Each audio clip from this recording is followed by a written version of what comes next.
Subscribe करिए technology information channel को और बेल आइकन को दबाइए लेटेस्ट टेक्निकल वीडियो सबसे पहले देखने के लिए। हेलो एवरीवन, कैसे आप सब। मैं चंदन चितेश, मेरा टेक्नोलॉजी इन्फॉर्मेशन आपको स्वागत है।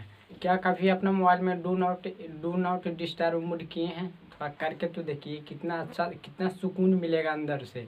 अगर कोई आपको, कभी आप ऑफिस में हो या कभी आप कुछ काम कर रहे हैं या कभी आप सो रहे हैं, तो कोई दोस्त या फैमिली बार बार फ़ोन कर रहे हैं वहाँ पे, तो आपको कितना अंदर से गुस्सा आता होगा कि अरे यार बार बार क्यों करता है फ़ोन। तो उस जगह पे आप का सीधा अपना सेटिंग में जाके डू नॉट डिस्टर्ब मोड कर दीजिए। करने से आपको मोबाइल का भी सुकून मिलेगा और आपको भी सुकून मिलेगा।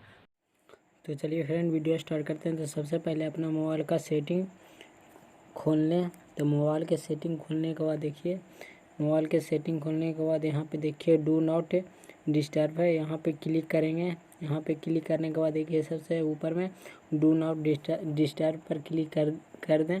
करने के बाद देखिए आप कोई फ़ोन आवेगा या मैसेज आवेगा, कुछ भी आवेगा, तो आपको डिस्टर्ब नहीं होगा। आप आराम से जो काम कर रहे हैं वो काम में लगा रहिए, कोई दिक्कत नहीं होगा। तो फ्रेंड, वीडियो पसंद आने पर लाइक करें, कमेंट करें, सब्सक्राइब करें और बेल आइकन को क्लिक करें ताकि अगला वीडियो की नोटिफिकेशन मिलती रहे।